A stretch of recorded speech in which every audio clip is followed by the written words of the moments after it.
Welcome to another episode of Chatting with Staxx. I'm your host, Bill Staxx, and today I got Steve, is an ex-professional bodyguard.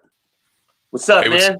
hey, Staxx, what's going on, man? Nice to see you, and thanks for inviting me. I appreciate it very much. Yeah, no problem, man. You have a couple good stories, and you've been through a lot of things in life. And you Yep, want to tell the people where you're from? yep, absolutely. Well, I'm here in Minnesota, right outside of Minneapolis, actually in Minneapolis, but a suburb outside of Minneapolis. Pretty much been here, born and raised. Had a chance to be in the military and travel around and do a bunch of stuff, but here in Minnesota, still here. Still married, 33 years coming up this month on the 7th to my wife Mara, and we've got. Congratulations, man. Thanks, man. A couple grown kids, and we got a soon-to-be 2-year-old grandson. So life is good. Things are good, real Yeah. good.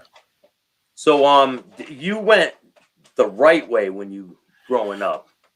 Obviously, Yeah, you didn't yeah. land in prison and stuff, right? No, but I grew up. We didn't grow. I did grow up poor. I mean, we didn't have anything. I grew up with my grandmother raised me, living in an apartment. I slept on a hide-a-bed in the couch. You know them hide-a-beds. Remember them old couches? That was Yeah. like, from the time I was, I want to say probably 7 until I graduated high school, went off to the military. I slept on up there. You know, we didn't have a lot, Yeah. but it was growing up in the 70s, and my dad, he was in and out. He was with us for a while, but he was a radio disc jockey way up in northern Minnesota on the Canadian border. He was also a professional musician. I kind of followed in his footsteps, and he was also a bodyguard for wise guys, because back in the 60s there were quite a few up here. It was a different world, different era, like it is now all over the place. But big physical guy like I was, and he had a chance to do some stuff after hours. It's just a constant side hustle. It's like so anyway, digressing back to me. So yeah, here I am now, kind of did the same thing, kind of followed in his footsteps. But win for winter, bro. It's no fun in Minnesota, man. Summer's like a blink of an eye. It's in like 2 weeks and it's over, it seems, So. Yeah, I know. Up north, man, it's crazy. Yeah, no, I hear I'm you. getting ready. It's crazy here in Connecticut. Winters No are fun. insane. Sucks. So did your dad tell you a lot of stories about? Oh yeah. My mom and dad got divorced when I was a year old, and the story was always that he was going to leave, and he was a jazz musician, so he's going to leave and get a gig on a cruise ship. So he's going to get on this cruise ship, and then just he was hurt because he got divorced, and that's the story that he told everybody, and I thought that he told me growing up until I became an adult and started working in the clubs and started doing kind of the same stuff. He goes, he sat me down and he goes, all right, man, let's chat. I said, well, tell me about your background, because you're an adult talking to a parent. You approach it a whole different way. At least I did.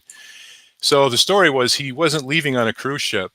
He was actually leaving with a guy. He worked with a guy. I don't remember his name.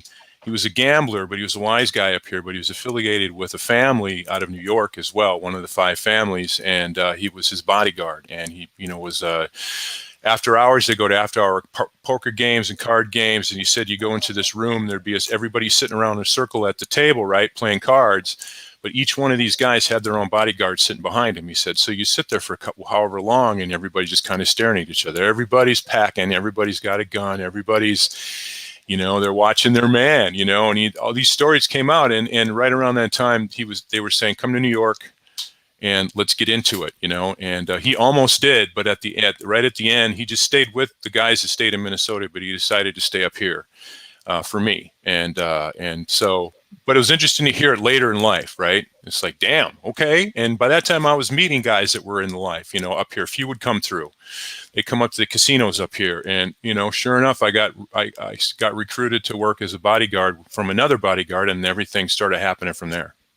Is that where you got introduced to the bodyguard things, through your dad?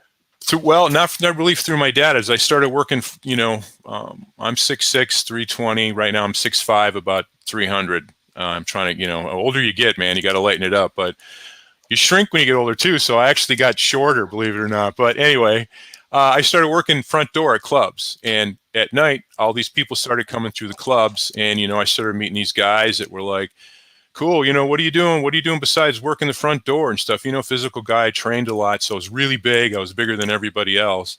And then one day, this dude named Dino, this African-American guy, 7 feet tall, 360, stood at the front door. And I looked up at him and I'm like, bro, I hope you're freaking normal, because if you go off in here, I'm probably gonna have to shoot your ass, bro. And he just laughed. He's real chill. He actually was on the Chicago Bears, probably around 85.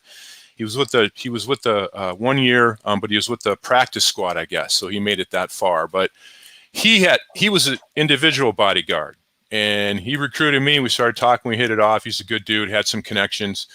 And then we started to go from there. We started working with some people that he knew, some guys that were like up and coming rap guys. So we started to work with them. And yeah, we had how old were you when this was going on?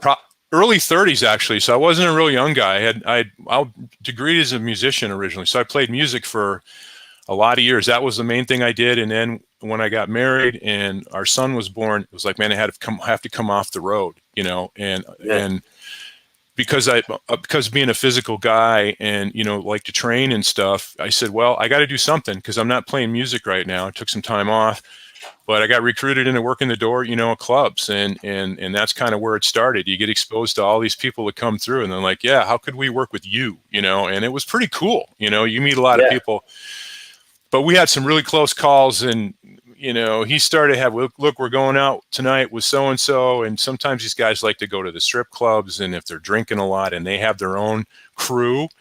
And so we're hired as bodyguards, but now this guy's got his crew with him. Now the crew thinks that they should be the bodyguards for the main guy. And, you know, sometimes it got to be an issue. I would step back a lot and, you know, let my front guy Dino handle a lot of that negotiating stuff. I mean, I was the heavyweight. I'm the one I was certified and I carried, and that's, you know, in most cases. So, you know, it was a business. And, you know, sometimes individually I would go out, like somebody is threatened, somebody got let go at a job, and they're like, I'm gonna come back and I'm gonna kill you, man. You know, it happens all the time. So they would hire me, or they hire people that I work with, and we would sit around in the parking lots, or we'd sit up next to the CEO, pretend to be you know, it was interesting work. You know, it was never, we only had one guy show up in the lobby who said he was coming back to do what he's going to do. And he showed up armed and coming in to do his thing. So we nabbed him quickly before that happened. So, so it was interesting. Were you getting into the bounty hunter type aspect of things too? I did a little bit of that. I had a chance to go out a couple times. It was one of those things that with, you know, and I had a regular day job too. So I worked that regular job. And when you get into that, that's one of them things, man. It's like you have to commit all the way, all of your time, because the only way you make money doing that is if you get your guy or woman or whoever you're going for, right? If you don't get them and bring them back, you don't make any money. So it's a lot of time and running around. I got a chance of doing a couple runs, and it was pretty adrenaline-packed stuff, you know, because it's, you know, you go out and, you know, the people that you're trying to get, and you're trying to, you know, I wasn't a cowboy or nothing. I don't want to hurt anybody. It's like, well, we got to do a job. We got to bring the guy back safely. Yeah, but you don't have the same rules that the police have. Nah, not really. No, they can go right into your house if they have to. Like, we snatched a guy that was halfway in his back porch and halfway out, and we snuck up and grabbed him by the sleeve and yanked him out. And, you know, but I did it a couple times, but I wanted to just stay more, you know, I wanted to be home at night whenever I could be, you know, at least during the week. So the bodyguard stuff was mainly on the weekends. There was a couple times we would travel, but not very often. You know, it stayed close to what was happening in Minneapolis, but it was busy. It was a lot going on. And, you know, there was a lot of crime up here in the early 90s. We're having a lot of problems again up here with, if anybody's followed the news, you know, there's a lot of problems with, we had that problem with Minneapolis and George Floyd up here, man. And, you know, and it wasn't a problem for me because I understood what the protest was about. I mean, I think that needed to be looked at. And I think that was important that happened. But the problem now is that there's half the police force in a lot of cities have just walked away. They're like, look, we're out. We're not being supported.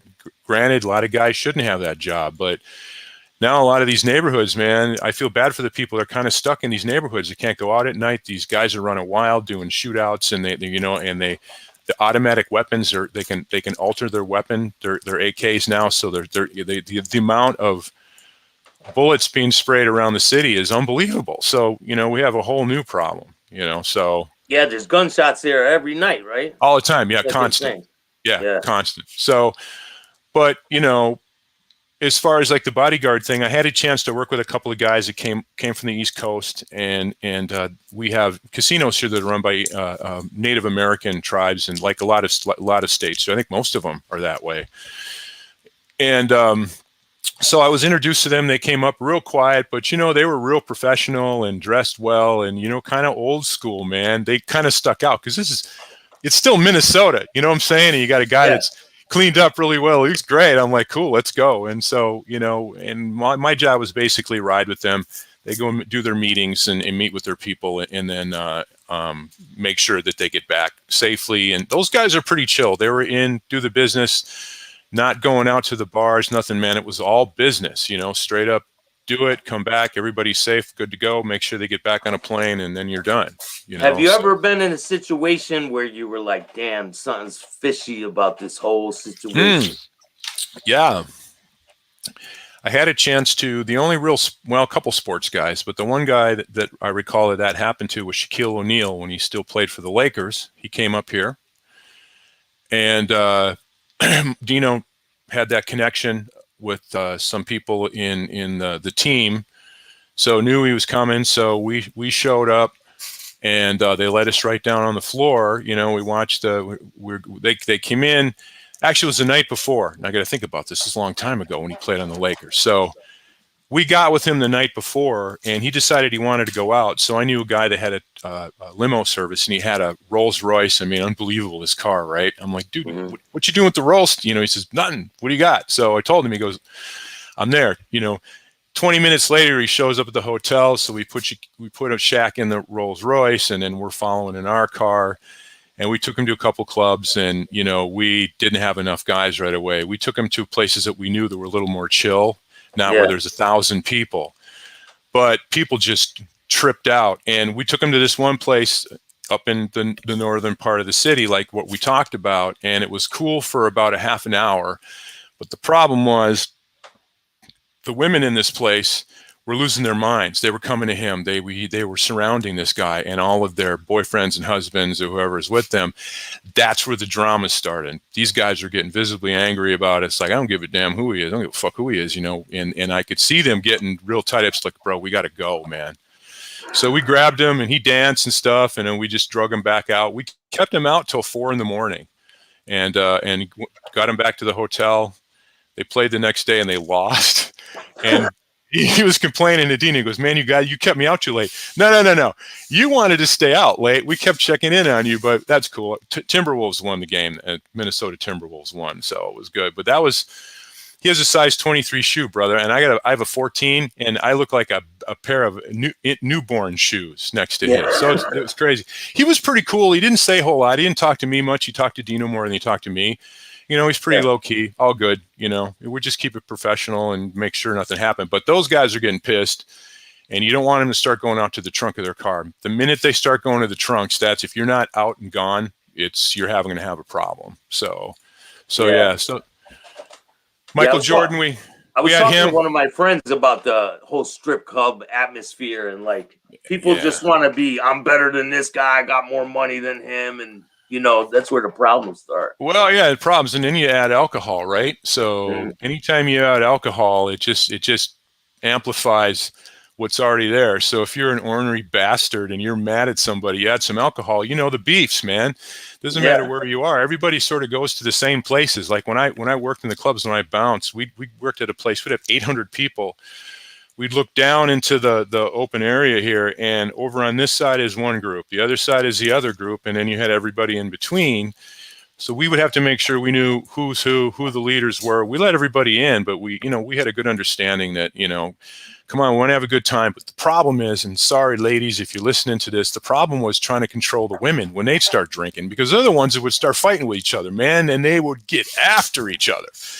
And we'd be like, damn, all right. And we're looking towards the guys and looking over here, and luckily they let us do our jobs, but they pretty much handled it, though. They just jumped in and grabbed them, and it was interesting. So that's where I really got a chance to learn about the dynamics of who's who and what parts of town, and that kind of stuff. And it was interesting. I've always thought, I don't glorify that life, because better than anybody else, man. you know, what's the end result? You kind of, things get wrecked for you. You know what I mean?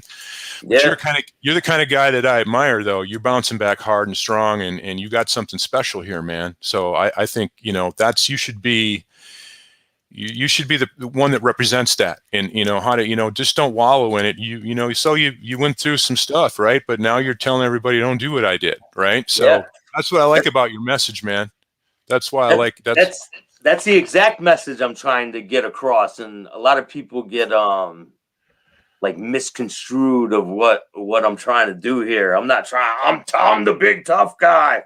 right. No, I don't care about any. All that's irrelevant, man. You know. right. No, we're all. Hey, when it comes down to, we're flesh and blood, you know, you catch a bullet, Yeah. everybody dies like everybody, you know, or you just, you know, and and now being the age I am, I'm 58, and being the age that I am, you start to look at it like, it's, what's amazing is how quickly time goes by. Like, wow, it's Friday already. Wow. Next thing you know, wow, it's 6 months down the road already. Next, it goes into years, and next thing you know, you look back and you're an old man, and you're just going, you start assessing what you've done. You know, what have I done up to this point? Have I been good? Have I done good stuff? Have I been a dumbass, or have I just been late? You know, whatever it is, you know, I think that everybody gets a second chance for sure, no matter what it is you're doing. It's all about you. You can't let other people do it for you. You got to get after it. Yeah, If you gotta grab the bull by the horns and just keep it moving, man. You know. Yeah, it does, and it doesn't matter what people say. Everybody has haters. You know, everybody's going to have their haters, because it is what it is. And the more haters you have, you know the deal. The more haters, the better you're doing. The more success you have, the more people are going to yell and scream at you. It's like, for the haters, listen. Find your avenue, find your lane. You have a voice here. What's your voice? Instead of hating other people, find something unique and different to talk about. And then maybe we can all get on the same page. That's the difference. If there's nothing to talk about, all you want to do is hate. Okay. That's like, you remember the political stuff with Trump and all that bullshit, you know, people would scream about that side or this side, but they never had any facts to back it up. I'm one of those guys. It's like, I don't like to get into arguments with people, but I like to get into discussions that are fact based. You know, if you've done a little homework, let's talk about something. You know, so anyway.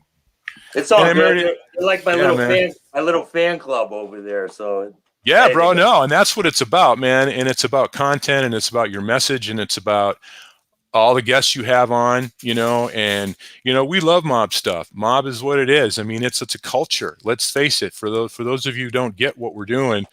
We love for me, I love the music. I'm a musician. I'm degreed as a musician. I played professionally for 40 years, and I was a jazz musician and had a chance to do a bunch of cool shit. And I'm kind of retired from it now, but I grew up listening to all that old stuff, that big band, Frank Sinatra, Tony Bennett, you know, because my mom was a jazz singer. So growing up, that was my influence. Along with that influence came the Godfather movie, came all this stuff as a kid growing up, you know, watching all this and actually getting a chance to meet some guys for real in my life. You know, I like the history of it, even though there's a lot of treachery, even though there's a lot of death and bad stuff happened in the end, it's history. You got to tell the stories and tell the stories the right way, and don't insert yourself into a story if you're not part of the story. I know that's an issue too with people. So I know there's a lot of people out there trying to do that. Don't try to claim something you're not. I'm not claiming any of this. I'm claiming I just want to, you know, what I want to do is to be able to do some interviews with people, see if people like it, they like my style. But then also talk about the history that also the music of the time. So we'll start in the 20s, man. What was the music in the 20s? You know, during Prohibition, what were the opportunities in Prohibition? What was it? It was Capone and all those guys. They were entrepreneurs. They're like, hey, we have an opportunity, and they made a ton of money. No matter what you think of that, you know, what people think of it, it was what it was. They were laughing at the fact that the government was stupid and you wanted to ban something that nobody wanted. Well, we're going to make some money, and they did. And then now they're the bad guys. Come on. I mean, anybody would do that now. If they ban alcohol now, can you imagine what that would look like, bro? That would be, people would jump in and do the same thing. It is what it is. They banned menthol cigarettes in Boston. That's insane. Like, why? You know, it's I don't know. We all have free will. We make our own choices. So if we choose to smoke cigarettes, menthol or not, that's our choice to do it. We know what we're doing. If we're harming, a lot of rights are getting stripped away from us slowly, and Yeah, we're not it's stupid. bad. It's yeah. Don't take your rights away. We're not stupid. We live in America. We should be able to choose to live the way we want to live, right? And so I don't know, but so the thing for me is I like that music, and I want to talk about the history of it going all the way up through the 70s, 80s to present, and try to put something together that's audible, because I like radio, so I want to put that high production value on things so they listen to it. That's one of those things. Put on the headphones or the earbuds at night. I mean, YouTube is awesome, and it's obviously here to stay. But I want to create a space where people can listen to other things, that might be entertaining as well. I don't know. Try it out. If you guys are checking this out, tell me what you think. We want a lot of feedback, so don't be afraid to tell me what you think. There it is right there. It's the Real Mob Radio.com. Check it out. I mean, there's a mix of stuff, cool clips. Give me suggestions. It's relatively new. But I think we're going to have a lot of fun with it, and probably, get a chance to get some cool interviews, like phone interviews, and put them up there and throw some music behind it. And it's, so, but the big thing is there'll be some merch coming and swag and all that good stuff. So that's all coming eventually. Yeah, so, you're doing something different. It's just something different for people. And, and it's a radio station, so you just press play and it just plays. Right. It's 24 hours of streaming music. That's what I say. So tell me what you want to listen to. I'll create your own playlist. I'll mention your name. We'll have rotations, but it plays all day, all night. So tell me the type of music you like to listen to at night, or what do you bump to? Just let me know and I'll play it. Yeah, I'll play it. Yeah. We'll call it Staxx. Staxx, what are we gonna call it, man? I don't know. I'm definitely the Staxx block. I'm gonna have some of my episodes on there. Yeah, definitely. That'll be cool, man. You're up there now, actually. We got one now. So if you go to the tab, which is RomTech Radio Stars, we got part 1 of that interview we did, which sounded the one I did with Bill Crooks on right, Bill Crooks, yep. Gangster. So shout out to him, man, Bill Crooks. Yeah. So back to as far as the bodyguard thing, I also got a chance to work with, and there's a couple of, this is kind of interesting, but I got a chance to work with the Shah of Iran, who wasn't the Shah, the one who was thrown or who took off, but it was his son, and they lived in Europe. But believe it or not, years ago, he had family members that lived in Minnesota. I'm not going to say where. So our job was to go get him and stay with him. Now we had a team of guys. We had to stay with him 24 hours to make sure it was him and his deposed general, which really a trip, right? But if you back up to 1983, this is in like 1993. So go back up to 1983. When I was in the military, I was in infantry, but then I also was, I got my degree in music in the Army, actually. So I was over in Germany in the Army band, right? So sounds real tough. Real tough. I know. I can't see the comments, but go ahead, throw that out there. But we were like ambassadors. So we were over in Europe. That's when a lot of the, the military was still over in Germany. It was a carryover from World War II. But we played in Morocco. Actually, we were in Morocco for 10 days playing as ambassadors up there, and we played for all these people. And I'll send you a picture of it. And one of the individuals that we performed for was the Shah of Iran. He was a lot younger then. Oh, it's the same guy. Same guy. So he came back and he talked. And we were told, don't look him in the eye and all. And so nobody didn't know what to do. We're all like band members, we all people just kind of walked away. And he goes, oh, it was really good. And I was like, hey, thanks a lot. And I looked him in the eye. I don't give a shit. You're a person. So I'm like, yo, what's up? You said that was in Germany? Germany, Würzburg, Germany. The 3rd Infantry Division, when it used to be there, a place called Leighton Barracks. And I'm sure they tore it down. I don't think it's there anymore at all. But so then fast forward, we pick him up at the airport. Now we're all much older, right? And I'm, in a uniform, but a different kind of uniform. I'm, look like a cop, but it's a security thing.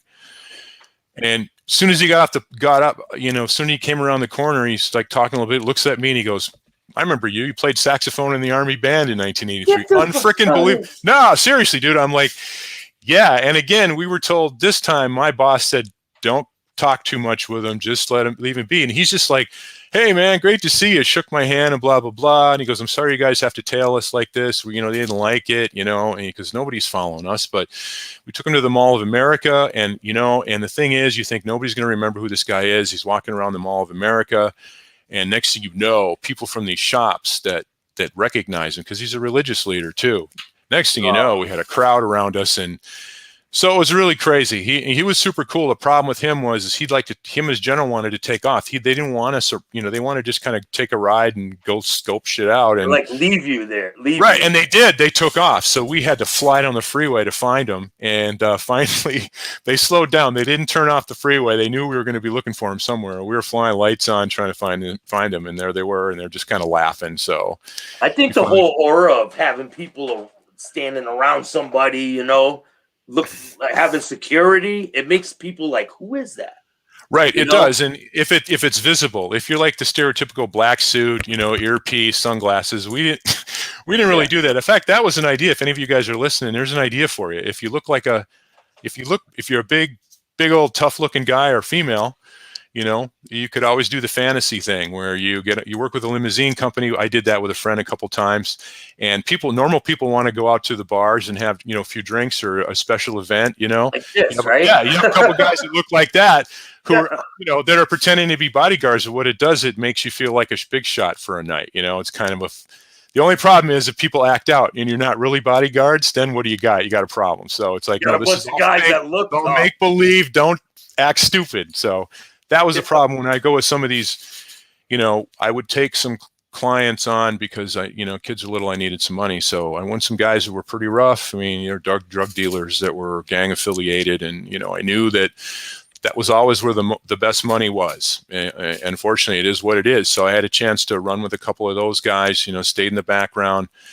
But, that you get put in situations where it's like, whoa, even everybody knows who I am or what I am, because I'm the only white face wherever we're going. So it's just like, until everybody knew we're all cool with each other, then it was all right. But if they drink a lot, if some guys that I worked with, I never liked to work. If they went to a club, I would say, nah, man, we'll put some other people because they drink and then they'd go nuts and act crazy. Then we'd have a problem, or they'd start some beef. They look across the bar and they'd see somebody they don't like, and then it would be on, that kind of stuff. It's like, dude, that wasn't in the agreement. That's an extra $500 if you're going to do that shit. Come on. Have you ever had a time where you had a problem with the person that you were supposed to be protecting? Oh yeah. Especially they're women. You'll be sitting in the limo, right? And they'll be like all drunk and they're kind of looking at you and go, you don't need to be here. He doesn't need a bodyguard. And this is all, I'm like, well, yeah, he does. He hired me, Yeah. Or some of them will look at you if they don't know you, they kind of size you up. And, especially if you get people, they're smaller stature guys, you get the Napoleon complex, like a few drinks and then they're 10 feet tall, but they go, so what kind of gun do you carry? And I'm like, if I know you, we'll talk about that. But I'm like, it's all good. I carry this and blah, blah, blah. If I have one, if I'm not, sometimes they're real chill and you don't need one. Right. But we would just, sometimes they'd be like, so, they'd ask you a lot of questions, tell me about, this or where do you live and all that, and I don't like to get into that kind of special detail because I don't know you very well. I know you is that you're paying me to do this for you, so, but yeah, I never had a problem where I walked away in the middle of a job, nothing like that. But I did have to tell them a couple of times, man, control your wife, otherwise I'm out. And if I'm out, now everybody's stirred up. Now who do you got? You got nobody. So yeah, if it was just me. Usually if I had 7-foot Dino with me, man, the walking building, we never had any problems because Dino would shut that shit down super quick because he'd stand up and he was the biggest person that I've ever met, and I felt small around this guy and I never felt that way before, but Dino would stand up and he would handle the business and it was great. I mean, we worked well together, and he ended up moving down to Dallas area. So he's been down there for a lot of years. So shout out to Dino, man. Hope he's doing well. Do you have any stories when you were out doing bodyguard things where anything? Well, went from that to I started going to law enforcement school because it was I needed a second career. I quit playing music and I'd worked in the clubs and did all that stuff. And I wanted to get a career started. I was young enough. I felt like, and I looked at that profession because I'd been around enough of that to sort of understand it. And, you know, I thought that I'd be good at it, not because I wanted to have the power. And I'm sure there's a lot of people like, oh, he wants to be a cop. Go ahead. Let me have it. I don't see the comments. Let me have it. No, no one's saying nothing like that. All right, good. All Okay. good stuff, man. All good. They're all good. So I started going it's in Minnesota. It's 2-year degree. At least it was then, law enforcement degree. So while I was doing that, I got a job with a company that's no longer around anymore, but they were a pretty high profile private bodyguard and private security company, armed. Everybody was armed. And then there was a group of teams down and around parts of the city that really had, you know, the crime was the worst. So these property managers, apartment, you know, managers and owners, building owners would hire us. And most of these guys are ex-cops or guys that are training to, you know, that are in school. So you have to wear a uniform there. Like the whole deal, bulletproof vest, I mean, the whole deal. Yeah, it was a whole deal. And it was one of those situations where, you know, we trained up and we went in there, and in early 90s in Minneapolis, we had more, there was a couple of years that we had more murders per capita than New York did. It was crazy. A lot of crack dealers everywhere. It was the Wild West. I mean, it was nuts. And so, you know, you get tossed down, and that's where I really learned about people, not in a bad way, really. You know, you get to see the dark side of people, you know, lots of alcohol and druggies and drug dealers and all that whole street life thing going on. And I learned a lot about people. Had a couple close calls with people that were completely wasted and, you know, shooting at you. They don't know what they're even doing. You know, there was So this is like it's like a dangerous housing project. And they take the white guy. Yep. They put him in a uniform with a gun and say, train you up, you certified, you get to all this stuff, but you're actually in vehicles, you know, and you're traveling around and you're hitting these spots and you're checking in. But so for me, I was pretty good with people, and I already had a couple of kids, little kids at the time. So they put me in places where there were a lot of families and stuff, so I could talk to people. Yeah. One of the things I learned is I worked in a project for a while, and I was telling you, when we were talking on the phone, that I was the main guy there, but we'd have people, you know, Minneapolis PD would come through there and check in, how's it going? But it was just me, you know, in the manager's office. I was there at night, and, you know, people come down and talk to me if there was a problem. You know, I was pretty proactive, and, you know, I was armed in the whole deal, but I made these people feel that my goal there was to say, look, I'm not here to be a symbol to, like, when you see me, you better tighten it up. That was never the way I approach this. Like, I'm here to help you. My biggest thing is, at 10 o'clock, you know, when 10 o'clock comes around here, man, it's curfew. Get your kids in the house, because there were gangs that were you know, kind of at war with each other. And I wanted the little kids to be out. And so little by little, the families that lived in these projects got to know me, and I got to know them. And the thing I learned, not that I guess I didn't know, I just didn't know. But the thing that I learned, that I told you, I worked Thanksgiving night, and I'd been there about a year. And so I'm walking around, and, man, you know, you get in the hallways, these buildings, and the place smelled great. Everybody's cooking turkey, and everybody's got food, and everybody's running around. I sat down to 3 tables, and they wouldn't take no for an answer. Sat me down, and these are, you know, all African American families that don't have anything, that could just barely scrape in enough together, whatever they could get to have these meals, and they're inviting me. And 3 of them. And after the 3rd one, I thought I could barely make it back to the office, man. But, you know, what I learned was this: don't judge people by how they live. If people are living in situations where they're, you know, they don't have any money, you don't know what's happening in their world. They're still people. Some of the nicest people I ever met are the ones that had nothing, and they were still helping other people with nothing. If they had it, they give it to you. You know what I'm saying? So I learned a lot about, if somebody looks like he's having a bad day, I'm not going to judge you. If you're walking down the street, that's what happens with police a lot of times. You know, they could be rolling down the street, and they see a kid, 15-year-old kid. Why are you shaking him down? He's not doing nothing. He's walking. I know what's happening. Where I'm from, I walked across the street, right? I didn't press the button. So I waited for the cars, and then I walked across the street. I saw the cop drive by me, and I'm just walking. Cop turns around, and I'm like, oh, man, he's going to fuck with me.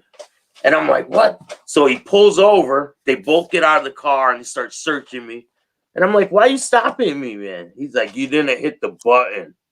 Yeah, it's stupid probable cause. See, and I think that's where, at least in Minneapolis, a lot of the changes now, they don't they don't worry about small stuff like that. I mean, they don't. But the problem is because there aren't as many cops. Look, I don't care what people think. You know, there's going to be good people, but there's going to be bad people that are taking advantage of the fact that there aren't a lot of cops. Especially, man, hundreds of guys in really nice cars, man, hot rodders, man.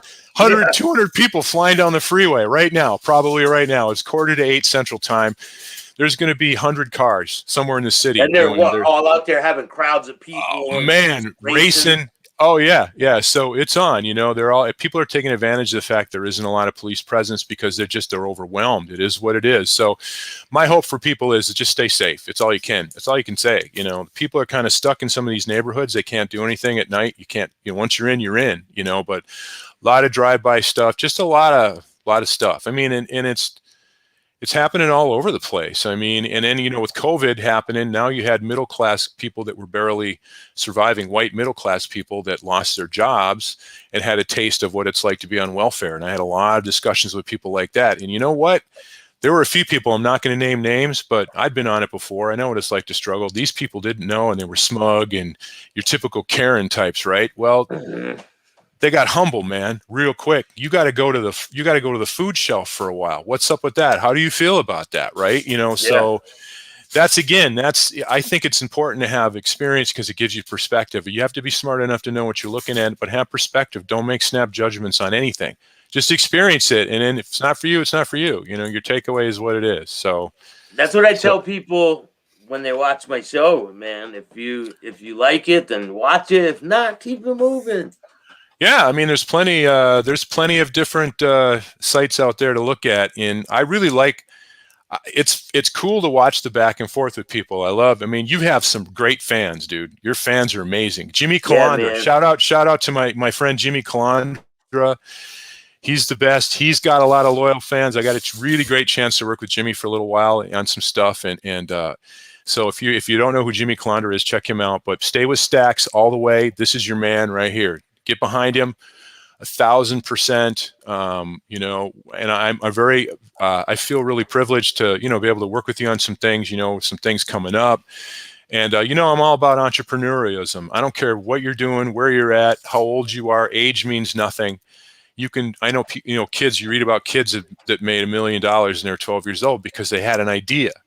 And it doesn't matter where you are. You come up with an idea and run with it. If you believe in it, nobody else believes in your idea. It doesn't matter. As long as you believe in it, just do it. So that's kind of where my head's at, you know, with this radio thing and, you know, just trying to just see where it can go. Have some fun with it though, you know? Yeah. Shout out to Damien too. Damien, the Omen Trites, man. What's happening, Damien? Thanks for listening. Yeah. Damien's a good dude. Yeah, so, you know, don't forget to tell me what kind of music you guys like, because I'll play it. You know, it's a different kind of thing. Like I said, I hope it takes off. I hope people kind of like it for what it is. Also in there, too, if anybody, like I'm putting in there these old radio plays, like way back in the day before there was TV. They did live, big sound stage, right? And there's 30 people on the sound stage, and they do live, you know, radio broadcast. So they do almost like, you know, audiobooks now. That's kind of where I'd like to see everything go, is to an audiobooks thing. I could see you with an audiobooks. Yeah. I would do one. I would definitely do one. All the way, bro. All the way you could. But, you know, you get these old radio plays like, you know, detective stories, and it's all real people reading the script and banging, doing different things at certain times. Yeah, they're all cool. doing the background noises and stuff, right? Like War of the Worlds is one I'll highly recommend. If nobody's ever listened to that, I'll make sure to post it around, because Halloween's coming. Orson Welles was, you know, he's an actor. He's been he's gone now, but he did a radio play called War of the Worlds, and it was completely, you know, they made a couple movies about it, but it was completely made up. But he broadcast it live with his people, and it freaked so many people. People thought all over the country that there was actually being invaded. Coming to an end, yeah. So that's the power then of what radio was like, because that's all they had, right? Yeah. And now when TV started, it took a hit. But I think now we have so many choices now that you can just pick whatever you want. So you know, I want that auditory side to be strong and something cool to check out once in a while. You know, that's always my goal. Yeah. I mean, there's definitely room, man. You were saying about starting a YouTube channel and starting to do interviews and stuff like that. There's definitely room in this genre. If there's anybody else out there, there's definitely room for people to start their own shows. And if you got an idea, go for it. Don't let people stop you. Yeah, no, not at all. And again, that's a problem where a lot of people run into, no matter where you are in life. You know, like I've worked with some really, really over the years in different businesses, you know, and not my own business, but working for other people where like the lead sales guy knows the industry inside and out. He knows how to run it better. It's like, I could run this better. I could do it myself, blah, blah, blah. And I would say, then why don't you? If you know the business well enough, then why don't you compete with this one? Because you probably could. You could probably win this company's, all their business, and you'd be, the number one guy, no matter whatever the business is. But the problem that stops most people is fear, bottom line. Fear of taking a chance, fear of rejection, like you said, fear of, I'm going to look stupid, fear of what other people are going to think. Who cares what other people think? Because the minute you start having that message, those messages in your head, then you're stuck on the loop, man. You're like a hamster in the wheel. You're spinning your wheels. You're going nowhere because, well, I better not. I'm just going to stay in the safe zone here and collect my check and do my job, but still know I could be better at it. No, man, step up, bro. Step up to the mic and do it. Do it, because if you fall down, who cares? I know there's a lot of people listening probably have had their own businesses or have been let go or thought that they could do what they were doing. They could probably run the business better.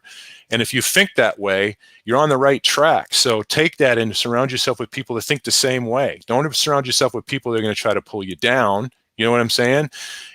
Like in the stories about mob guys, there was always a story about, somebody had a good numbers business, right?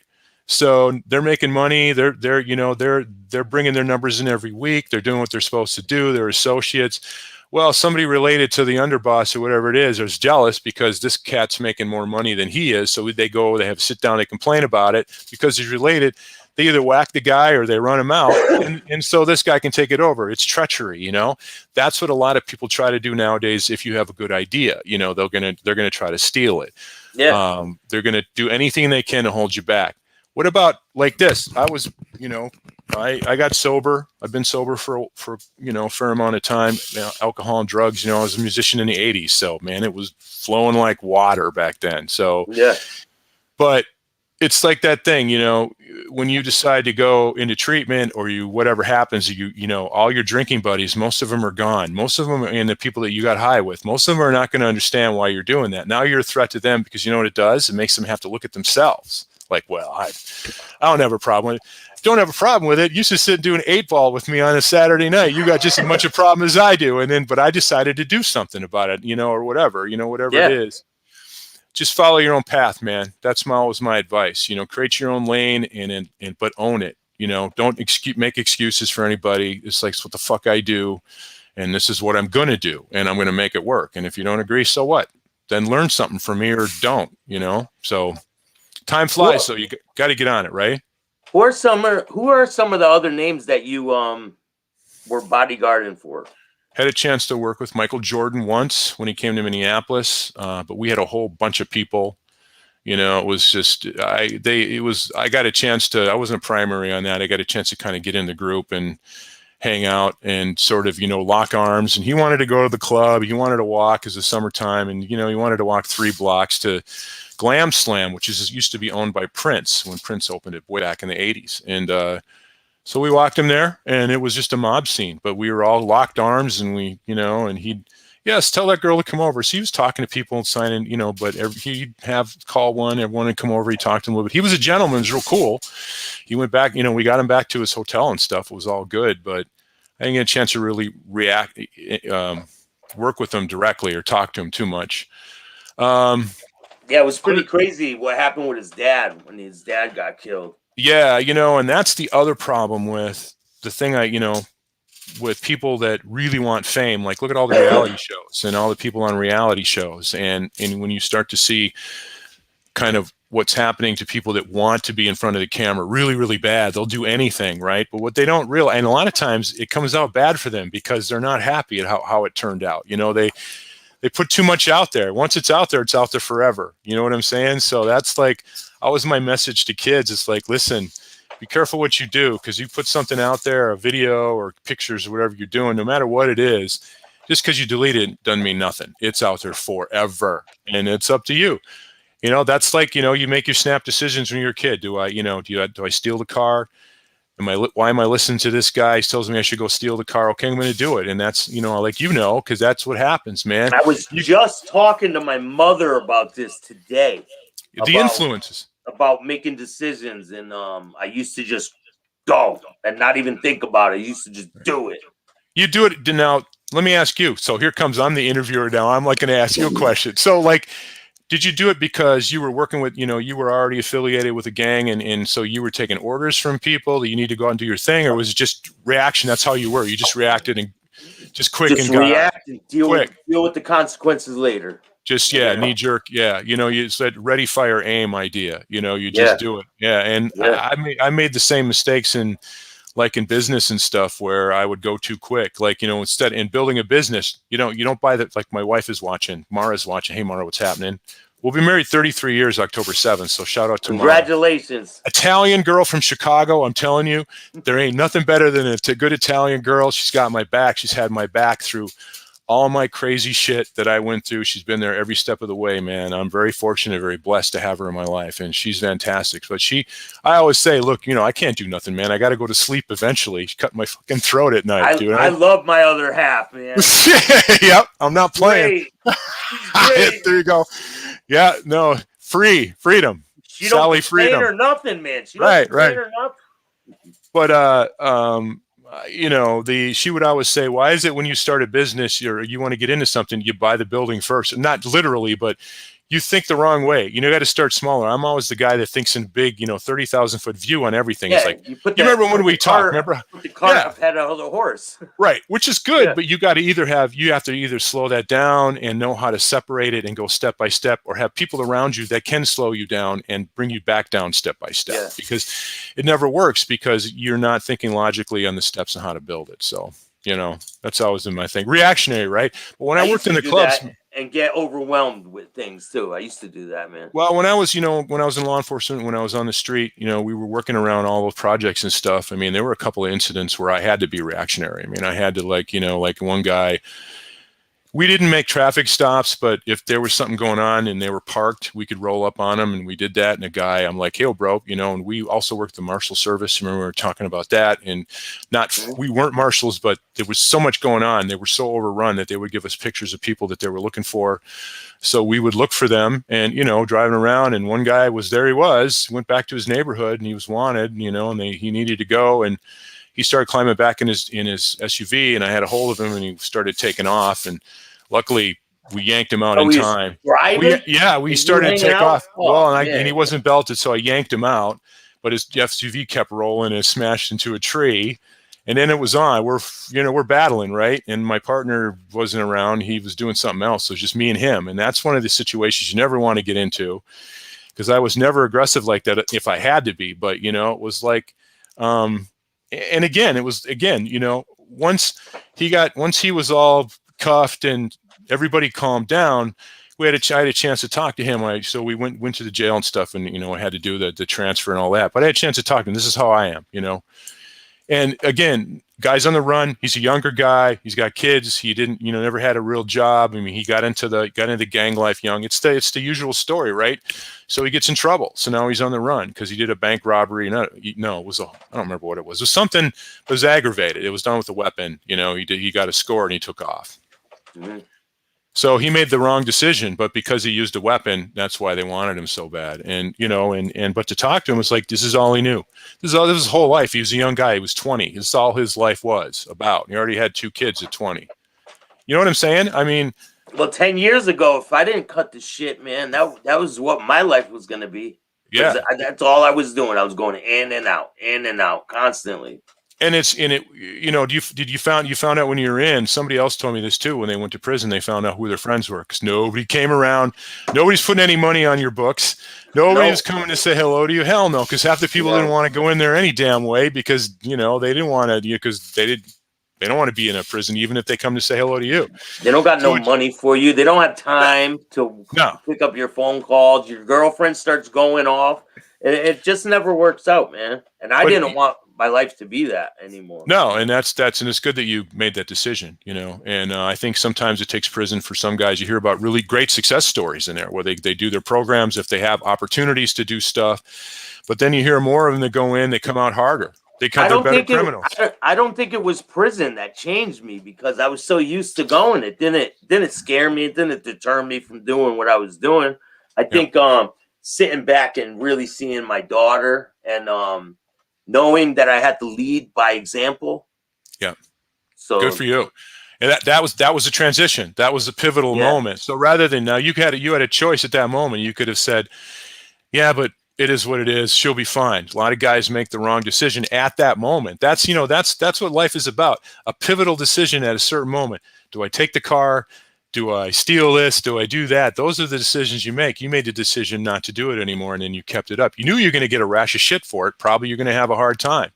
Yeah. You know, you're going to have to not talk to a whole lot of people, man. But you know, you had a daughter now. You're right. A lot of people. I sit alone now a lot of the time, and I'm fine with myself, you know. Yeah, yeah. Well, you're doing something good. You got this. Again, this is a great vehicle to get your voice out, to get your message out. And if I have something to say about it, man, they're going to be hearing from you a lot. So I appreciate definitely. You, man. You'll be ringing in your ears, bro. You're ringing in their ears as much as I can do. What else do you have in store for the future for yourself? Well, you know, I just have a regular job. I mean, you know, as far as like with this, one of the goals that I want to get into, of course, it's realmobradio.com. There it is. I want to continue to build that out. I want to continue to, you know, to start to maybe create a situation where I would love to see more really cool lines of different products, different things that people can get involved with, different things that, you know, it's a different way to be entertained, you know, and I want to try to figure out ways to do that, either through things that people can buy that are real cool, collector's item things, you know, whatever. There's a million ways to go, but I want to bring everybody together that's doing this thing, all the big time guys. Let's bring it, you know, I'd love to have a conversation with everybody at the same time, or put them all together so everybody's together. And then those people who have fans, man, it's Team Fat Bald Sicilian, it's Team Staxx, it's Team Jimmy Calandra, it's Team whoever, right? Sammy the Bull. I mean, but that's what makes it fun about this. Everybody's got stories to tell. You know, tell your stories if they're real. If they're fake, but you're going to get found out. I mean, look, we live in a day and age now where you can't fake a whole lot. I mean, you can try, but, you know, it is what it is. A lot of people try, man. A lot of people try. A lot of people. Yeah, of course. I mean, that's fine. Let them do their thing, you know? I'm just blessed. I mean, that I'm still here. There are a lot of close calls in life. I mean, you know, real close calls. And, you know, there's a situation one time I could tell a couple stories. So when I was in that security company, I rolled up and had to park. I was parked. I was filling out some paperwork, and I heard these shots, right? And all of a sudden I heard the shot, but then I heard a ping, like a sound, and rounds were hitting the fender of the vehicle. So I jumped out, ran around the other side. And long story short, there was a 3-story apartment building right on the other side of the street. And there was a guy standing out there plinking off shots at me. You know, but he was acting real crazy, like he's holding on to the railing and he's shooting up in the air, and then he'd go bam like that, and he wasn't trying to aim, right? So I'm ducked down, I'm looking, I'm trying to get some people, I'm trying to like, hey, this guy's shooting, we need, you know, something's got to happen. So I took a shot back, and it ricocheted off it was one of those old wrought iron railings, you know, an old building, right? Yeah. It ricocheted, didn't hit him, but it was enough for him to wake up in the haze that he was in. He'd been awake for 3-4 days, methed out, you know, kind of thing. And then he went inside, and then he wouldn't come out. And then Minneapolis showed up, and it was like a barricade situation but the thing is, for me, situation. Right. But for me, you know, being in a private security company, right, if you get involved in anything heavy duty, like if you're involved in anything, unless you have a way to really get through that, your career, if you want to be a cop back then, it was pretty much dead, because nobody's going to get behind you. The private company's not going to get behind you if you did something, if you had to use lethal force, you know. So basically it was, okay, I'm going to report this. But as soon as they rolled up and they secured the area, I was out of there. I rolled out of there like it didn't even happen. You know? Have you seen a lot of people get fired? And if you have, what are some of the things that they did to get fired? Oh, yeah. Oh, here's a great story. There was a guy that did what I did, but he worked in some of these other accounts where he didn't carry a weapon. He worked in some. It was more like working front desks for old folks' homes or apartment buildings, stuff like that. But anyway, he started working downtown with us, right? Driving, got training. But the next thing you know, after about 4 months of him being down there, we noticed, what's never happened before, that we were the targets of shots, people shooting or kicking at, shooting at the vehicles. They'd smash out the windows when it was parked somewhere, and we're like, what the hell? So that got us, obviously we're nervous about it because there wasn't a whole gang of us like there was a bunch of police officers, right? Yeah. So come to find out, the way it broke is that guy I was talking to you about ended up being rushed to the hospital because he had a bullet wound that went through his cheek, right? And he was gushing blood. So he was in there, cops were around. Come to find out, after the story came out, he at gunpoint was not even trying to put a mask on or nothing. He was robbing drug dealers on the street in uniform, representing the company I work for, taking their money at gunpoint, holding a gun to their head. Give me your fucking money. Give me your drugs. And just little white dude, about 5'4", doing this by himself, man. And next thing you know, that's what happened. And as soon as that happened, we had to go into like a different mode where we had to start talking to people like, look, he's done. He's out of here. So we were like kind of nervous until we got with the right people. Calm down, like, because he's but they weren't calm. A lot of guys weren't calm. After that, we were more of a high alert type situation. But Minneapolis helped us, and we were trained by a group of Minneapolis cops. Said, look, if you're going to be down here in this capacity that you're in, you're a private company. It's a really unique situation. You're going to get the best training you've ever had, but we're going to basically teach you how to stay alive down here and do it right. But because we're a private company, we were able to get in on some things, like if they're going to do a raid, let's say there was like a bunch of drug manufacturing going on in an apartment building or whatever's going on.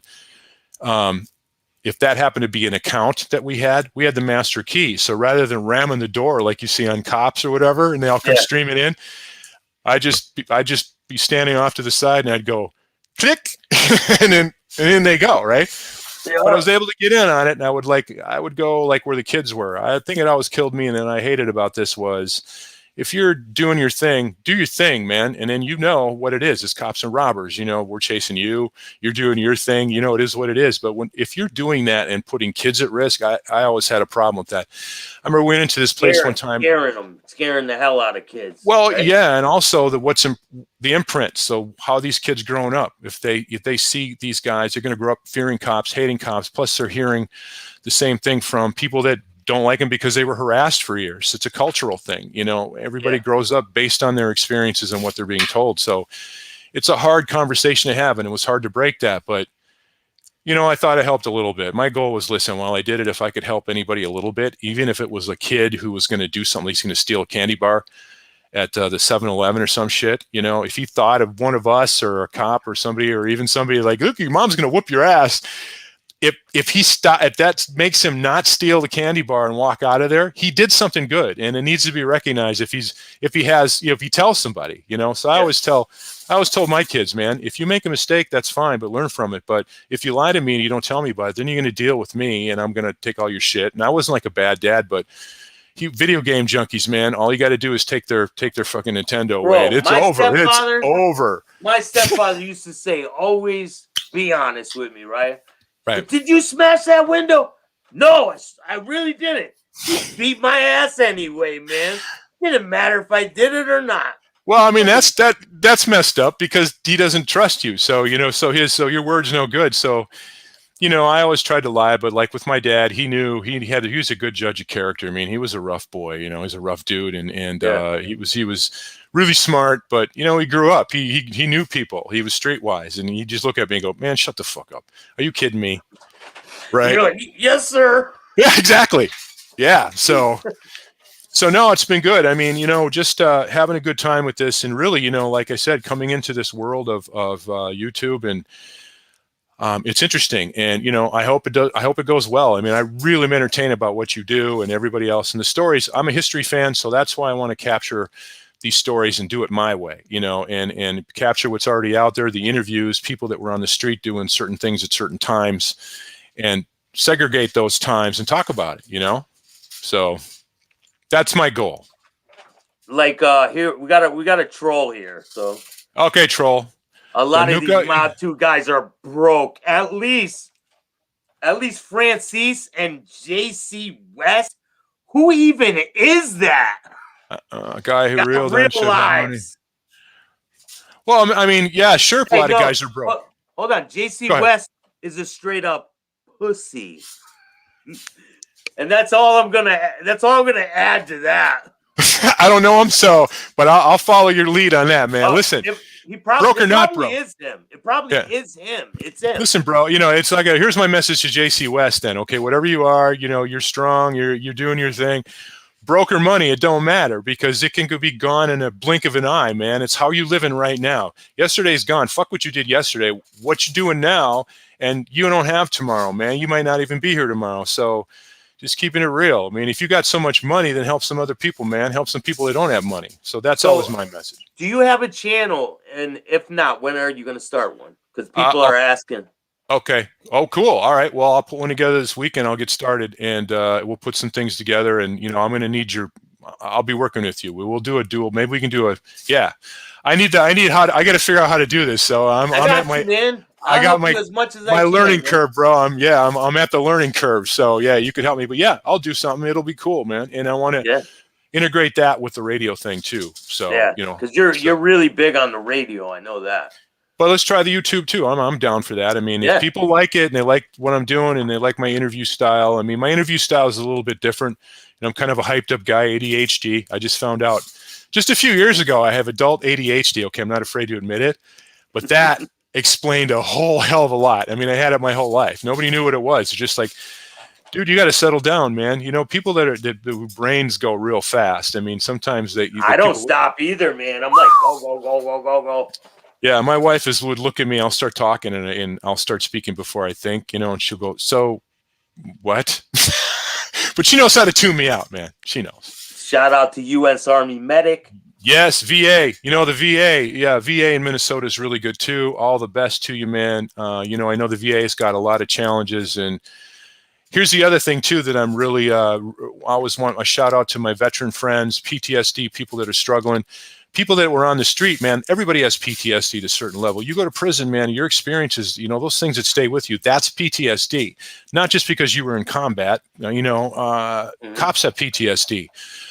People in bad domestic situations get the same thing. You know, you probably have some of that from some of your experiences where you wake up at night and go, whoa, what the fuck, you know? Yeah. There's different levels of it. But they put me on a pill back in the day. They put me on a pill that would make me not dream because I would have nightmares. It would black out my dream. It was weird.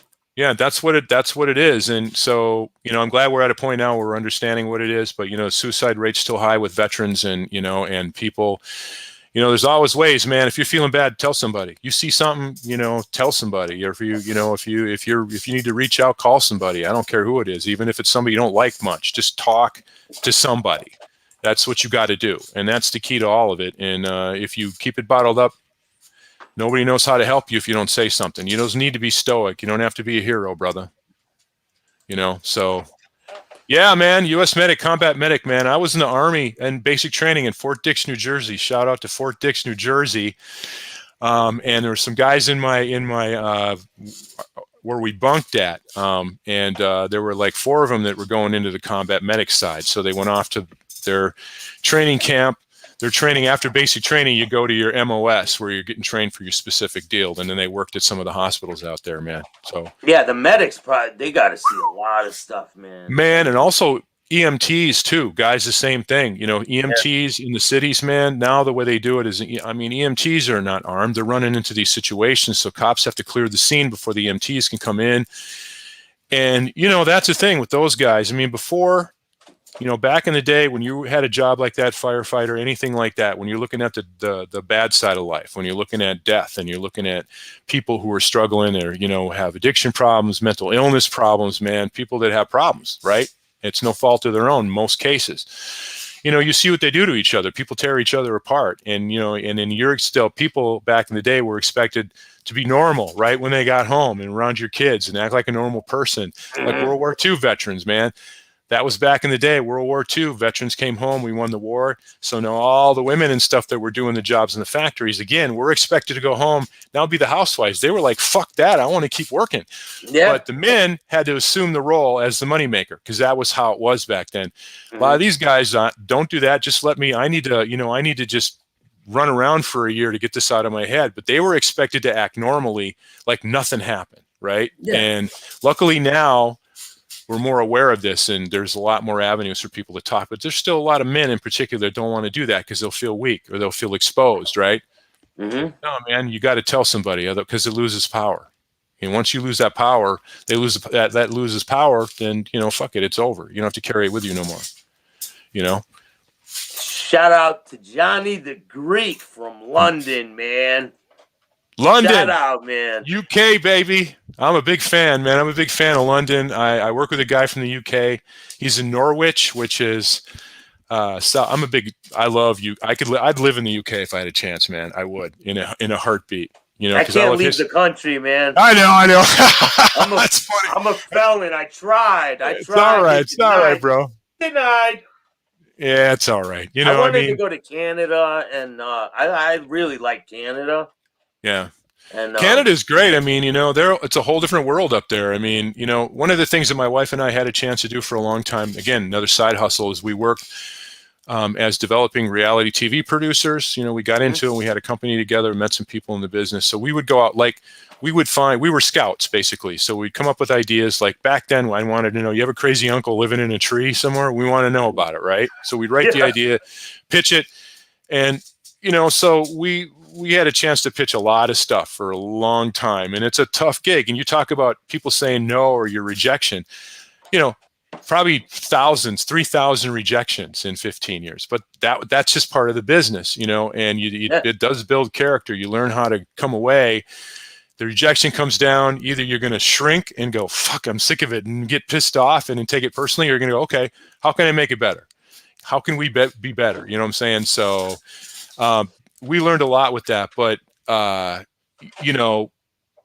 you build character with whatever you do in life, and we learned a lot from that business. And that my point was, we worked with a lot of LA production companies and New York production companies, and they were hard to work with, especially now because everything has to be woke, and that's a whole nother conversation. But I stay in touch and do work sometimes with a company out of Toronto, and man, they're the greatest people to work with. They're super chill. It's like, yeah, just call my cell phone. This guy, he's an executive producer of all kinds of stuff. And I got some ideas, man. Oh, dude, are you kidding me? I mean, with some mutual friend of ours that we know, we're going to run something up the light pole. But the challenge is right now in that business, it's all timing. It's all timing, and they steal ideas right and left. And, so like, for example, I was working on an idea, my wife and I, because we're business partners, we're working together on this idea. It was coming together. We're working with an LA company, and we put a whole thing together, a whole 3-minute sizzle reel, they call it, it talks about what it is. And it was for A&E, and A&E was digging it the whole way. But right when we were going to present it, this happens all the time in that industry. People get fired and new people come in. Almost like what we talked about stealing the guy's numbers game because so-and-so's cousin's the underboss's cousin. He's going to take the fucking money, right? Yeah.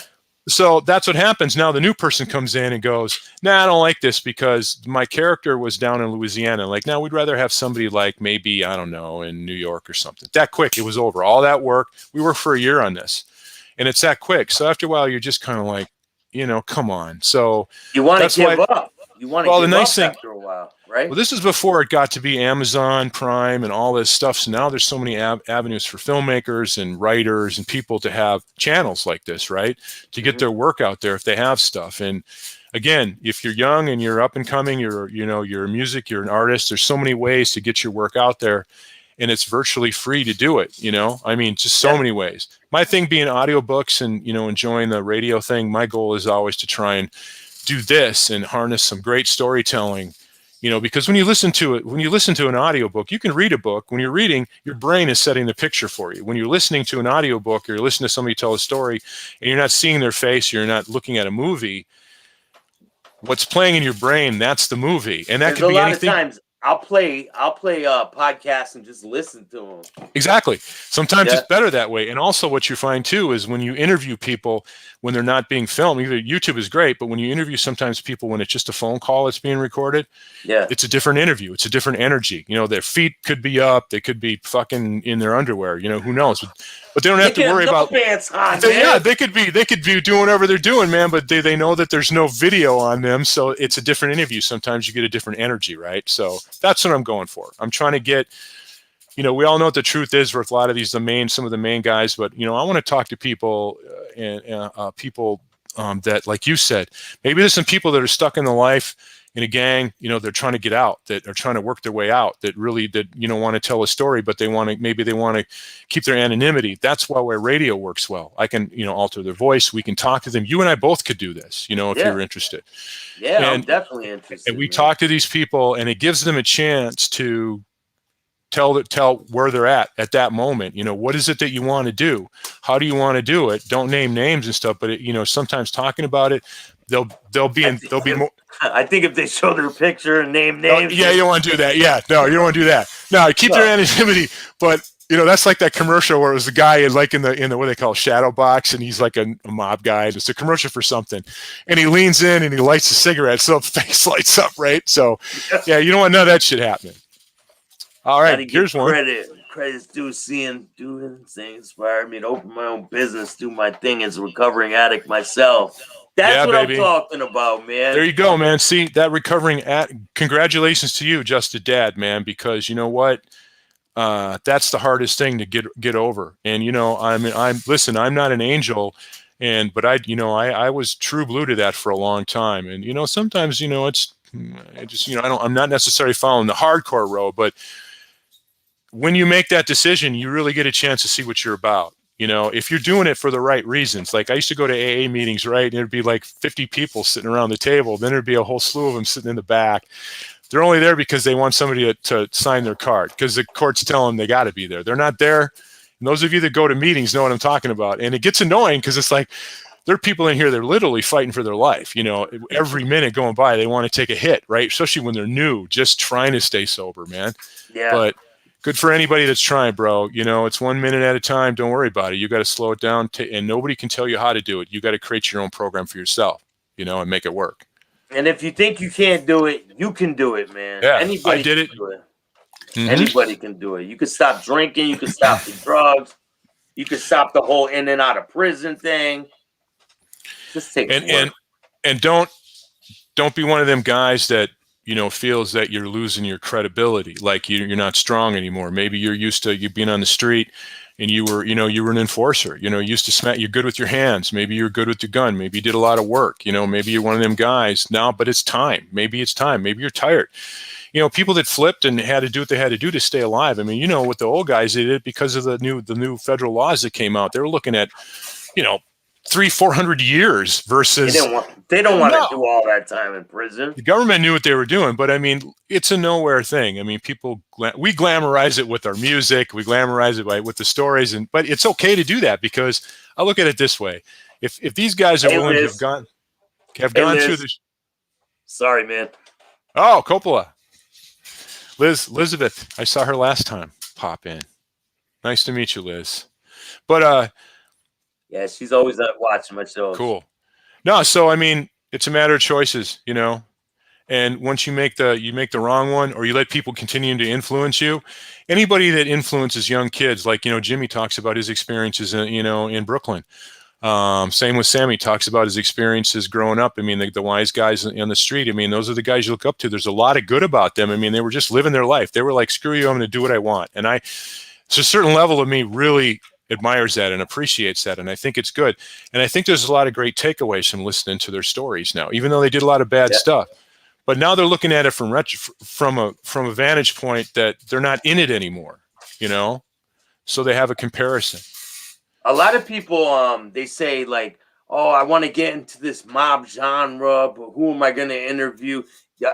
I can't interview rats. Well, if you're not going to interview rats, then you're pretty much not going to interview anyone, because nobody to talk to. I mean, it is what it is. I mean, listen, we know that we know that they're out there still, mainly on on the East Coast, up and down the, in different cities. I mean, if you want to talk about the Italian mafia, they're still there. I mean, look what happened with the Colombo family, just were in the news a couple of weeks ago. I mean, listen, they're doing their thing. They're not being very smart about what they're doing sometimes, but there's still the Irish. There's still a Russian mob that's very active. Those guys don't play. I mean, in the places that I know where they are, they're everywhere. I mean, it doesn't matter. It doesn't just have to be the Italians. It's different cultures.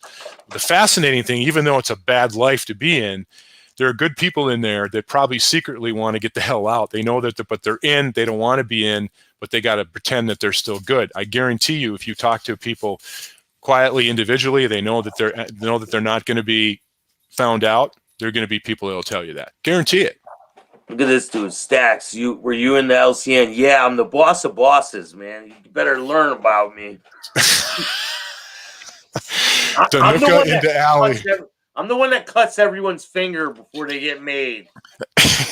You're the butcher with the knife. Yeah. Bill the butcher. And that's like when you listen to some of these stories. I mean, you're a product of your environment and you're a kid. How'd you grow up? How many guys that are in gangs grew up with no dads, right? Just like you were saying, man. Those people where you went to go eat at their house and they showed you hospitality. A lot of those people came from nothing, and they're all not growing up to be criminals, No, not at all. But there are people who I'll say this, there are people out in the suburbs, that unfortunately sometimes represent what a lot of other people think that they're going to represent, how they're going to think. And it's only ignorance because they have never experienced it firsthand. You watch the news, you can't rely on the news. It depends on what avenue you want to travel. You watch Fox. Well, you're going to get Fox, their lane and their way of thinking. You're going to get CNN's way of thinking, and you're going to all these different ways of thinking. And what their job is they want to corral everybody under that one frame way of thinking. And you lose your ability to be objective, right? You lose your ability to step out and get everybody's opinion on something. The truth is always in the middle, no matter what. You got the extremes over here yelling and screaming and growling about shit, and you got the extremes on this side yelling and screaming and growling. When a smart person, if you step back and take it all in, the truth's in the middle. Make the decision for yourself. Never make a decision based on because somebody told you so. That's stupid. You need to know for yourself what it is you're hearing, and understand and trust what your eyes tell you. I used to tell my kids growing up, always go with your instincts. If you're walking down the street and you don't feel comfortable about somebody that's around you, then get away from that. Your instincts will never fail you. If you question them, maybe that's the last time you'll be alive. If you hiccup and you stop and you question a certain situation, it's too late sometimes. Always go with your instincts, no matter what, even in business, same thing. If I'm sitting at a table, I'm negotiating with somebody, you know what I'm saying? I mean, if I get a feeling this guy's not right, and especially guys who don't make eye contact, I was raised, my dad always told me, when you're talking to somebody, respect is to look them in the eye. Mr., hello, always use respect. And if they're your elder, they're older than you, always be respectful. Always make sure that you're helping any way you can. And that was ingrained in me. So it was a great lesson. But a lot of that's lost on a lot of people because they've never had they've never had examples of anything. There's no examples. Like the gang life, there's no family. The only family they had were these guys and running and gang banging and acting crazy, doing their thing. And then when they go to jail, they realize I had no family, right? They're not there. Yeah. So that life is dead, man. I'm just trying to do the right thing and be successful and try to help people. I think one thing that just keep doing this, but to create accessibility for you where people would, want to, pay for some of your time one-on-one, man, put it together and help coach people, help coach these kids, help them through it. Anybody want to pay for my time? You're more than welcome. Pay this man, that man. I don't know if I'm pointing the right way. They're that way. That man, pay him. Because listen, experience is number one. If I was going to learn something from somebody, like, when you're on the street, let's say when I was doing law enforcement, a rookie wasn't teaching me what to do. I was being taught by a guy that was a veteran. He's a training guy. He's been there. He's going to show you what you got to do in order to do it right. But, you can't learn anything from somebody that's young. I mean, everybody's teenagers. I mean, nobody's going to learn anything, but most people don't want to listen. Sometimes you got to be at a certain age before you open your heart and your brain and your ears to take some advice, right? But hopefully the mistakes you make young enough, you're still going to be around when you're older to be able to go, okay, let's try something else. But quit listening to the people that are giving you those stupid messages. Like, like Jimmy talked about, our friend, he talked about, hey man, go bust that window, go break the windows on that car because I don't like that guy, he owes me money. Well, a lot of those guys do that to those kids, and even though they didn't know who the car was, they just go fucking do it. And these guys would do it because they look, but then they give them $100, and you know the stories, man. But that was just a different era. But just because that was a snapshot on Bath Avenue in Brooklyn for a 10-year stretch, right? Happened to be mainly Italian people living there. It's the same thing in other neighborhoods. Black people. We caught possums and shit and put them in people's cars. I mean, yeah. But Can you imagine? Can you imagine going to work, man? You get in your car and there's a mad ass possum. No, but like I love the story about putting the shopping cart on the tracks and the train derails. Yeah. When I heard that, I laughed out loud, bro. But that's it's not all bad, man. You got through it. Like a lot of people that got through this, a lot of the high profile guys, no matter what the gang or the mafia, whatever it was you were involved in, if you survived and you're talking about it now, there's going to be some good times. There's got to be some good times. You've got to stay on the good stuff, because they say if you stay on the good stuff, the bad stuff eventually falls away. Don't forget about what the bad stuff was. If you ever in a situation where you're thinking about making that move again, think twice, right? It'll pass. If you're broke, maybe you're not broke tomorrow, but don't do something stupid, and then now you're going to be broke for a long time, right? I'm broke every day, man. It doesn't matter bro. What I do. Man, it is what it is. COVID changed everything. I've been working from home for years now. My wife was working from home, and it's not really easy for her. Give you guys more time. No, it's cool. We get along. I always say successful marriage, man. For us, we've gone through everything. We've been through a lot, and it made us stronger. But I always say, don't quit talking. Keep the communication lines open. And the thing is, we're best friends, right? I'll tell you a little story about how we met, if you're interested. Okay. I was a musician. And I was playing in this place, and she walked in with a girlfriend. She's from Chicago. She just broke up. She's going to go back to Chicago the next day. Her girlfriend said, let's come out and listen to some bands. I was playing in a blues band. Her friend was a blues band fan. So she came in, and anyway, and when you're on stage and the lights are in your eyes, you don't see anything. It's real dark, right? They turn the lights down, typical club situation.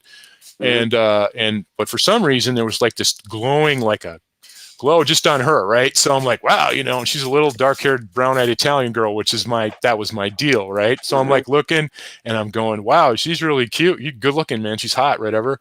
But we're trying to figure out where the light's coming from, because we played in this place a million times. Anyway, when I got done, she walked out on the dance floor. We said hello, sat down with her. We started to talk, and within half an hour, she told me this story. No, not even. First time we met, like within 5 minutes, she goes, we've met before. And I'm like, come on, why are we talking about? I have met you for the very first time. I don't know you. She goes, no. And again, in 1983, she's from, her mom and aunt are from Würzburg, Germany, where I was stationed at. So she was there in 1983 in Germany visiting her aunt. What? It happened to come around the corner. We were in uniform playing at an outdoor concert, right? And my stupid knucklehead friends. You remember you from the band? She remembers. She goes, I remember seeing this cute little Italian girl, and I looked at her, and I'm like, hey, how you doing? I didn't say nothing. She kept walking, but she turned and looked at me, and I looked at her, and she went around the corner, and that was it, right? All those years later, 1987. Wow. 1987, she pointed that out. And after that, we've been together ever since. From that point on, we've been married 33 years, October 7th. So, but you literally are growing up together. They say your kids, if you're like, I was 25 when we had our son, our first child. And, did you guys invite the Sheik to your wedding? No, but I proposed to her. I proposed to her at the bar, and there was about 100 people there. They were all in on it, and they all went nuts, and we were on the dance floor. So yeah, it was cool. It was fun. That's a crazy story, man. Yeah, I mean, so that was fate. If you're anybody, I know that you go to church, and I'm not an overly religious guy, but I think I'm spiritual. That's overused too much. I believe what I believe, and I'm trying to be better at it. The older I get, I didn't believe in any of that when I was younger because I was afraid to believe it. So it's, you have things happen to you in life. And I look at one of those things where that was destiny. I mean, that was in my opinion, that was already set up. That was just too slick. And I would go, that's pretty slick, God. That's pretty good. Sometimes I'd ask him, right, over the years when we would laugh about it. when we're having issues, sometimes I go, what is this, like a joke? Am I like the ultimate, give me some answers. Let me how to work through this. And you get the answers, whatever your process is to get the answers doesn't matter. So thank you from Elizabeth Coppola. I appreciate it. Yeah, it means a lot. So she's good. Now we have a Huey too, our grandson. So like I told my son, your kids are literally watching you grow up together as well. I mean, we're all growing up together, and your kids are like sponges, man. They watch your every move, especially a son. And my firstborn was a son, and I was secretly like, quietly going, "Oh, son, firstborn." That's like one of those things where it didn't matter, And then we had a daughter 3 years later. So he's 30, she's 28. So it's all good. But you see your work when they're older. You know what I'm saying? So thank you for the super chat, Blood on the Razor Wire. Make sure you go check out his channel too, man. He's got a good message. Yeah, realmobradio.com. Check it out. Listen to some music. I'll put some stuff up, and then we're going to get a YouTube thing going, and maybe talk about some stuff. And I like, I'm not in, the Tony Robbins thing. All that's been done to death and a million times, and I wouldn't pretend to be anything like that, but I'm like, listen, everybody has free will. They all have choices to make, right? And people need to stop worrying about the choices they made in the past. Don't beat yourself up anymore, right? It's a new day, right? You wake up in the morning, it's a new day, man. I try to do that. Sounds corny to some people, but it works because it's like, when you're busy and you got a lot going on, you have to make sure you're on top of your shit, right? Like you do every single day. You got to be on top of it, but you also have to have time for yourself, but then set goals. Do things to challenge yourself. Step outside yourself. If you're too comfortable, man, you're not working hard enough. So you gotta, if you're really interested in making yourself better, no matter what that looks like, you want to get in shape. Like I'm always battling with weight things. I mean, take it at your own pace, but don't take the advice from people who don't know what the hell they're talking about. Don't take advice of people, like especially in fitness. You got all these young 22-year-olds that want to be, fitness gurus and stuff, and they're giving everybody, a lot of them giving you wrong advice. Go to the old timers that are successful, like anything else. Go to the people who know and have had success and have fallen down a few times. These are the people you need to talk to. All right. What does that say, Steve? This is so cool that you're still with your schoolgirl sweetheart. Keep the faith. Thanks. Well, she wasn't my schoolgirl sweetheart. She was from Chicago, and how old were you when you seen her that time with the 24, 25, and she was 24. And I'll tell you what, from the time we met until the time we got married was really quick. It was under a year. We were married October 7th, 1988, and our son was born December 27th of 90. So it was quick, man. We didn't have a lot of time to really, we were, and her father was a good man, Italian man. He came in from Chicago, and before we got married, he wanted to meet me. And, it's an interesting family on that side. And, he was like, I was getting ready to go to a gig, so I had my stuff on. I'm sitting there, I had an earring in back in the day. And he was standing there and with his arms crossed, and he's just talking to me. He's like, so tell me a little bit about yourself. I mean, this was the time that the dad wants to know who his only daughter's getting mixed up with. He's not, not an Italian guy. He's not from Chicago. What are you? You're a musician. Okay. When my wife met me, I was out of treatment living in a halfway house. Oh, I didn't have shit to offer her or anybody, but she believed in me. There was something about me that she wanted, besides, meeting before. But so I was honest with him. I'm saying, I do this. By that time I had another job during the day. I said, but I do this on the weekends and stuff. And he just, so what's your ultimate goal? How do you want to, he didn't get into like, how are you going to support my daughter? And are you a criminal? But he just wanted to know about my character, about my family, about how I grew up and stuff. And, and Mara's a strong, super smartest person I've ever met, my wife. And, and his last thing he said to me was, good, shook my hand. He goes, now good luck with this, because you're going to have your hands full. And she's listening to this right now. So what's up, girl. You know what he said to me. But it was great. I am who I am because of her, and for guys that are in relationships, 50-50, just because you're the man of the house doesn't mean that you can't let your significant other, your wife, your girlfriend have a voice in your life, man. Be okay with that. Let them have a voice. It's okay. Eventually I'll get there, man. Hey, man, here's the thing. If you look for it, if you're chasing it, it never happens, right? But if you let it happen organically, that's the one. Like what happened with me. I mean, 1 in a million, and and that just kind of made me believe in God a little bit. Like, okay, there's something to this. This just couldn't have happened randomly. There's something to this. And then if you start to look at it a little bit more, there's there's an energy that surrounds everybody, and that's that thing, that God's eye, they call it. And there's an energy that everybody has. You ever walk into a room where there's a bunch of negative people, and the air's heavy. Well, you know what I'm saying? I've had that energy. I've had that energy, right? And then when it goes bad, I've had that energy too. Well, and it stays with you. That's the problem. And they say you are what you think about, right? So if you're always thinking negative shit and you're always whining about your past, or you're complaining because you're not successful, or you're being lazy and you're blaming it on other people, that's bullshit. Smart people will see right through that. You got to quit. Eventually, you got to quit wallowing in your own bullshit and change your diapers. You know what I'm saying? You got to stand up and you got to get after it and just do it. It's okay if you fall down. Who cares? That's what you learn. If you don't